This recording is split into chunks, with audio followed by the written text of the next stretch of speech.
There's a perception that there's incredible growth and limitless opportunity in China from the West. You're there day to day running a business. What are the key realities versus these perceptions that keep being perpetuated? Like everything in life, nothing is all rosy and perfect. It might be, in the headline news that China high growth, plenty of opportunities, billionaires popping up, all the time. But the reality in China is that it is entering into a stage with more and more complexity. You can just see that China, especially the recent 5 years, I think it's becoming far more complex than before. Because you have, on the one hand, this high growth economy. People are living a better life, getting better paid, moving to better homes, dress better, getting, travel around the world. But on the other hand, you still have a system, a political system, an educational system that are quite stuck in the old days. These changes outpace the system. And that's where I see the complexity comes out. The concept that Chinese government is all powerful, all great, that's just simply not true. How do you think that's going to play out? How do you see that evolving, particularly in light of what we saw in the Middle East with empowered individuals? Where do you think the change is going to be driven?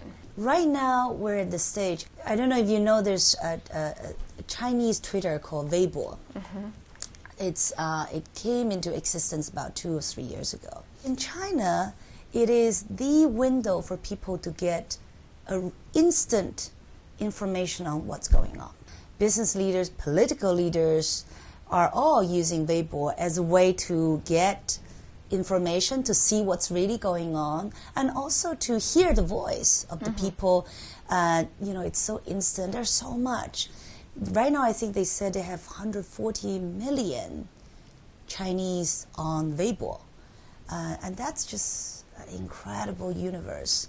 And because people are speaking freely, so you really get a sense of what's going on, the sentiment, the opinion, the feelings, all very, very real, very powerful.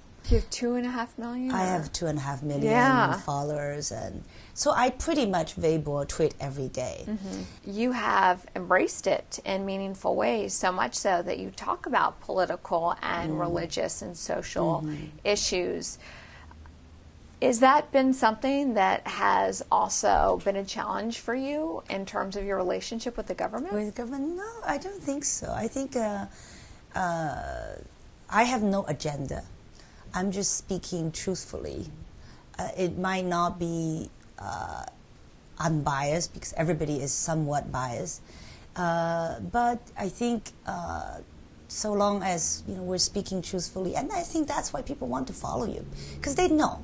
If you started giving these rehearsed answers, and people don't want to hear that.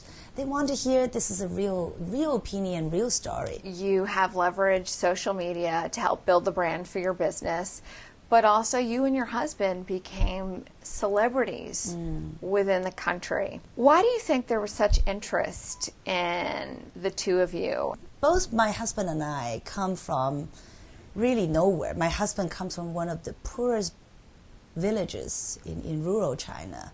And there's still hundreds of millions of rural villagers there. And they see him as a role model. If he can do it, maybe we can do it. And a lot of people like me, was once in the factory and see, if she can do it, maybe I can do it. I think that's where the fascination comes from. It's just to see how close we were to one of the people in the village, one of the people in the factory, and to where we are. And so I think that's where people find it interesting. And when I go to conferences, when I go and talk to about this and that opinions, I find people not interested in hearing that. They really want to hear is my story. How did you make it? How did you do it? Along the way, what happened to you? And that's when people are really fascinated.